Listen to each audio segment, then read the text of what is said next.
કેમ છો બાળ દોસ્તો?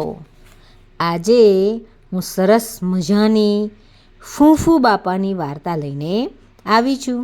અને આ વાર્તા આપણા સૌની મૂછાળીમાં એટલે કે ગીજુભાઈ બધેકાએ લખેલી છે. ચાલો ત્યારે શરૂ કરીએ ફૂંફૂ બાપાની વાર્તા.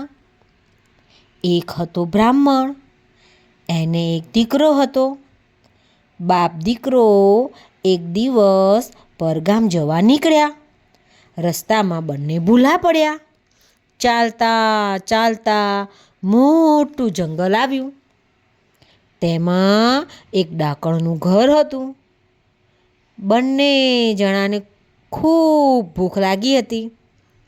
તેથી તેઓ ઘરમાં ગયા, પણ ઘરમાં તો ડાકણ બેઠી હતી.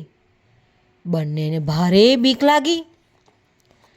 ડાકણને ન દેખાય એમ સંતાઈ જવાનું નક્કી કર્યું.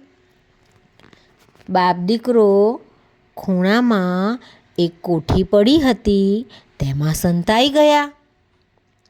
બપોર થાય એટલે ડાકણ તો બહાર ગઈ. થોડી વારે એક મોટો દૂધનો હાંડો લઈ પાછી ફરી. ડાકણને દૂધપાક ખાવો હતો, તેથી દૂધ લાવીને દૂધપાક બનાવ્યો અને કોઠી પાસે ઠંડો થવા મૂક્યો. દીકરાને પણ બહુ ભૂખ લાગી હતી. એણે એના બાપાને કહ્યું, બાપા, મારે તો દૂધપાક ખાવો છે. દૂધપાક જોઈને મને તો મોઢામાં પાણી આવ્યું છે. એના બાપા કહેવા લાગ્યા, બેટા, હવે તો રહેવાતું નથી અને તું આવી રીતે દૂધપાક માટે બહાર ના નીકળ. પણ દીકરો કહેવા લાગ્યો, બાપા, હવે તો રહેવાતું નથી. હું તો બહાર નીકળવાનો અને દૂધપાક ખાવાનો, ભલે ડાકણ મને મારી નાખે. બાપ કહે, ઠીક છે ત્યારે હળવે હળવે કોઠીમાંથી બહાર નીકળ ને ડાગણને ડાબે પડખે બેસીને ખાજે, કારણ કે આ ડાકણ ડાબી આંખે બાડી છે, એટલે તેને દેખાશે નહીં. દીકરો કહે, ઠીક છે બાપા. દીકરો બહાર નીકળ્યો. ભૂખ લાગી હતી, તેથી ખાવા માટે ઉતાવળો થઈ ગયો. દૂધપાકમાં હાથ નાખીને જેવો ખાવા ગયો, ત્યાં તો દૂધપાક તો ગરમ ગરમ લાઈ જેવો. ખૂબ ઊનો હતો દૂધપાક તો. આથી દીકરો તો દાઝ્યો અને ફૂં ફૂં ફૂં ફૂંકવા લાગ્યો. ડાકણે અગાઉ કદી ફૂં ફૂં એમ સાંભળ્યું નહીં, તેથી તે તો એકદમ ગભરાઈ ગઈ અને ડરી ગઈ. તેના મનમાં થયું, આ મારા ઘરમાં કોઈ આવ્યું હશે. નક્કી આ તો ફૂંફૂ બાપા છે. આ તો કોઈ મોટો રાક્ષસ લાગે છે. તે એકદમ ઘર છોડીને નાઠી. રસ્તામાં તેને શિયાળ મળ્યું. શિયાળ કહે, ડાકણમાં આમ દોડતા દોડતા ક્યાં જાઓ છો? કેમ આટલા ડરી ગયા છો? ડાકણ કહે, અરે ભાઈ, શી વાત કહું, મારા ઘરમાં તો કોક ફૂં ફૂં એમ બોલે છે. હું તો બહુ જ ગભરાઈ ગઈ છું. ઘરમાં મજાનો દૂધપાક રાખ્યો છે, પણ અંદર જતાં બીક લાગે છે.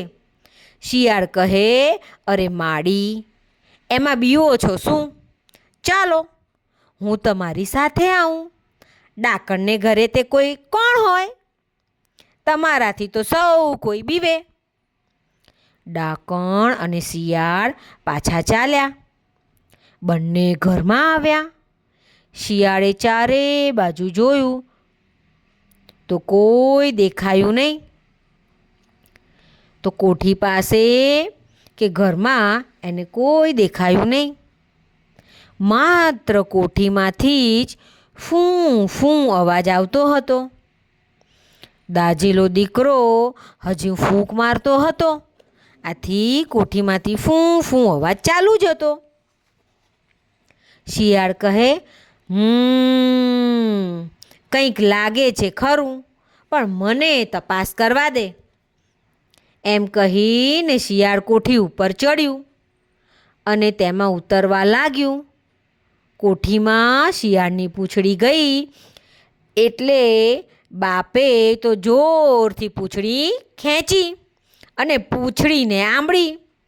ગોળ ગોળ વળ ચડાવ્યા.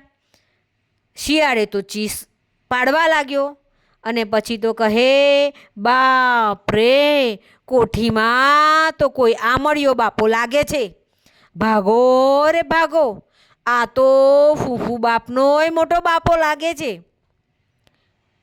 એ તો મને ખાઈને છોડશે. બીકમાં ને બીકમાં શિયાળ તો ખૂબ જોર કરવા લાગ્યું એટલે તેની પૂંછડી તૂટી ગઈ. ગભરાઈને શિયાળ તો ત્યાંથી ઊંધી પૂંછડીએ નાઠું. એની પાછળ ડાકણ પણ જીવ લઈને નાઠી. બંને નાઠા તે નાઠા, પાછા આવ્યા જ નહીં. પછી તો બ્રાહ્મણ અને એનો દીકરો કોઠીમાંથી બહાર આવ્યા અને દૂધ પાક નિરાંતે ખાધો અને ખાઈને પોતાના ઘર તરફ પાછા ફર્યા અને ખાઈ પીને મજા કરી. કેવી લાગી બાળ દોસ્તો આ મજાની વાર્તા? તમે સાંભળજો અને તમારા ભાઈબંધને પણ સંભળાવજો. ચાલો ત્યારે ફરી કાલે મળીશું સરસ મજાની નવી વાર્તા સાથે. આવજો.